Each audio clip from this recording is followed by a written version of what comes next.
Hello guys இந்த வீடியோவில் ஒரு முக்கியமான விஷயம் நான் சொல்லணும் அப்படின்னு சொல்லி தான் மெயினாக வந்தேன். இன்றைக்கு நம்ம ரிவ்யூ போன இடத்துல வந்து பிடபிள்யூடி கேண்டிடேட் ஒரு தம்பி, ஸோ அவரும் அவர் கூட ஸ்க்ரைபாக வந்த ஒருத்தரும் வந்திருந்தாங்க.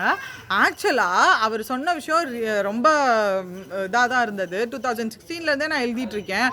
இப்போ நார்மலாக வந்து ஒரு ஸ்க்ரைபுக்கு நாங்கள் சொல்லி எழுதணும் அப்படின்னா அதுக்கு தான் இந்த எக்ஸ்ட்ரா டைமிங்கே கொடுக்குறது. ஆனால் ஒரு ஸ்க்ரைபோட கட் ஆஃபும் ஒரு நார்மலாக ஜென்ரலாக இப்போ நம்ம போய் எழுதுகிறவங்களோட கட் ஆஃபும் கம்பேர் பண்ணுறப்ப ஸ்க்ரைபுக்கு கம்மியாக இருக்கணுமா இல்லையா? ஆனால் இப்போ அவங்க சொல்கிறாங்க இந்த ஸ்க்ரைபுக்கு பார்த்தீங்க அப்படின்னா நீங்கள் என்ன சொல்கிறீங்க, ஜென்ரல் கட் ஆஃப் அதுக்கு மேலே ஜென்ரல் கட் ஆஃப் ஈக்குவலாக வந்து அந்த ஸ்க்ரைபுக்கான கட் ஆஃப் வருது. மெயினாக பார்த்தீங்க அப்படின்னா மேம் எனக்கே வந்து பர்சனலாக கால் பண்ணியிருக்காங்க நிறையா பேர். இப்போ பிடபிள்யூடி கேண்டிடேட் எனக்கு ஸ்க்ரைப் வேணும்னு நான் போட்டேன் அப்படின்னா எவ்வளோ காசு தருவேன், கொஞ்சம் நியாயமாக நீங்களே சொல்லுங்களே.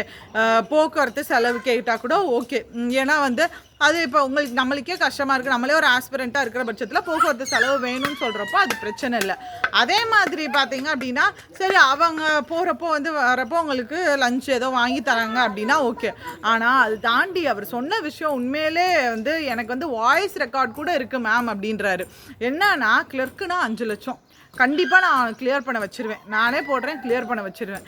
அதே மாதிரி பிஓனா 8 லட்சம் 9 லட்சம் சும்மாலாம் உங்களுக்கு நான் அடிச்சு விடலை உருட்டுன்றாதீங்க. உடனே வந்து உண்மையிலே மக்களே அவர் வந்து சொல்கிறாரு இந்த ஸ்க்ரைபு நான் 4 வருஷமாக எக்ஸாம் எழுதுகிறேன், நான் உண்மையாக எழுதி பாஸ் பண்ணணும்னு நினச்சா வந்து நான் நல்லா தான் பெர்ஃபார்ம் பண்ணுற ஆள், ஆனால் வந்து எனக்கு இந்த மாதிரி தான் ஆகுது. இப்போ தான் வந்து அவர் ஆக்சுவலாக ஐடிபிஎல்ல இப்போ வேலை கிடச்சிருச்சு, ஒர்க் பண்ணிகிட்ருக்காரு. இப்போ ஆர்ஆர்பியும் எழுதிட்டுருக்காரு. இப்போ இன்னொருத்தவங்க கூட ஸ்க்ரைபாக வந்தவங்க பார்த்தீங்க அப்படின்னா அவங்களும் அதே தான் சொல்கிறாங்க. இப்போ நார்மலாக பார்த்தீங்க அப்படின்னா நான் ஏரியா வைஸ் மென்ஷன் பண்ணவில்லை, ஒரு பர்டிகுலர் ஏரியாவில் வந்து இதுக்குன்னே ஆள் இருக்காங்களா நிறையா பேர். லைக் நாங்கள் வந்து உங்களுக்கு ஸ்க்ரைபாக வர்றோம் எழுதி கொடுக்குறோம், ஆனால் வந்து எங்களுக்கு ஒரு 3 லட்சம் 4 லட்சம். நானும் வந்து 300K அப்படின்னு ஏதோ சொன்னாரா, 30,000 ப்ரோ நீங்கள் வேறு 3 லட்சம் மேம் அப்படின்றாங்க. ஸோ இதெல்லாம் வந்து உண்மையிலே அநியாயம்ப்பா. ஏன்னா அவங்க உண்மையிலே படித்து வர்ற ஸ்க்ரைபு நான் வந்து படிச்சுட்டு வர்ற பிடபிள்யூடி கேண்டிடேட் இருப்பாங்க.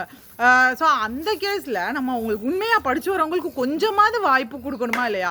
அவங்களே வந்து எல்லா அவங்களுடைய தடையும் தாண்டி வந்து வரணும்னு நினைக்கிறாங்க. அப்படி வர்றப்ப அவங்களுக்கு ஒரு கொஞ்சம் கூட அவங்கள முன்னேற்றவே விடாத மாதிரியான ஒரு விஷயமா தான் இது இருக்குது. அவங்க எல்லா பக்கமுமே வந்து அடிபட்டு இது பண்ணி தான் வீட்டில் உட்காந்துட்டு இருக்காங்க. ஆனால் அவங்க அப்படியே வீட்லேயே முடங்கி போயிடாமல் நம்மளும் ஏதாவது வந்து அச்சீவ் பண்ணணும், நம்மளும் ஏதாவது சொசைட்டியில் ஒரு நல்ல முன்னேறணும் அப்படின்ற மாதிரி வராங்க.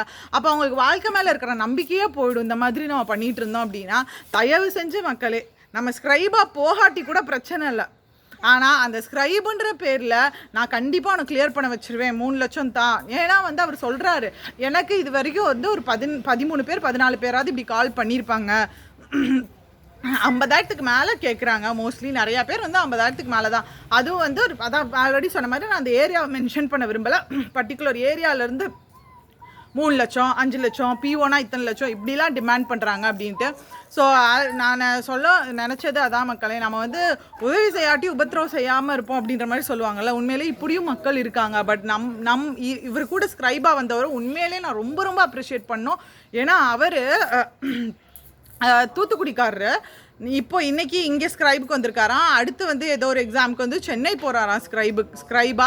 ஸோ இந்த மாதிரி எனக்கு அவங்க போக்குவரத்து செலவு மட்டும் கொடுத்தா கூட பரவாயில்ல, அதுவும் சம்டைம்ஸ் கொடுக்காட்டி நான் வேண்டான்னு சொல்லிடுவேன். ஆனால் எனக்கு சரி பாவம், ஏன்னா அவருக்கு வந்து ஏஜ் பார் ஆயிடுச்சு, ஐபிபிஎஸ் கிளர்க் ஏஜ் பார் ஆயிடுச்சு, ஐபிபிஎஸ் பிஓ தான் எழுதுகிற மாதிரி இருக்குது. அதனால் கிளரிக்கலுக்கு யாராவது கேட்டாங்கன்னா நான் போய் அவங்களுக்கு எழுதி கொடுத்துட்ருக்கேன் மேம், நிறையா பேர் என்னால் கிளியர் பண்ணியிருக்காங்க அப்படின்றாங்க. ஸோ இந்த மாதிரி நல்லவங்கள கண்டிப்பாக அப்ரிஷியேட் பண்ணணும். ஸோ அவங்களுக்காக பார்த்தீங்க அப்படின்னா இந்த மாதிரி பண்ணுறவங்கள கண்டிப்பாக அப்ரிஷியேட் பண்ணி ஆகணும். அதே மாதிரி இந்த மாதிரி மோசமாக காசு கேட்குறவங்களுக்கு என்ன பண்ணுறதுன்னு தெரியல. ஆனால் இதை வாய்ஸ் அவுட் பண்ணணும் அப்படின்னா நம்ம பிடபிள்யூடி கேண்டிடேட்ஸாக போகிறவங்களும் வந்து தயவு செஞ்சு நம்ம நியாயமாக போகணும் அப்படின்னு நீங்களும் நினைக்கணும். ஸோ இது நிறையா பேர் வாய்ஸ் அவுட் பண்ண சொன்னாங்க. இன்றைக்கி டேரெக்டாக அவங்க ரெக்கார்டோடு காமிக்கிறாங்க. அதனால கண்டிப்பாக அதை பேசலை அப்படின்னா நம்மளுக்கு தான் அது வந்து உறுத்தலாக இருக்கும். ஸோ அதனால தான் மக்களை பேசிட்டேன். ஸோ யாராக இருந்தாலும் நியாயமாக போய் எழுதுங்க, வரட்டும் நியாயமாக போய் எழுதுறது வந்து எல்லாத்துக்குமே நல்லது. நிறையா பேரோட வாழ்க்கை இதனால ஸ்பாயில் ஆகாமல் இருக்கிறது நம்ம அது ஒரு காரணமாக இருக்க வேண்டியது இல்லை.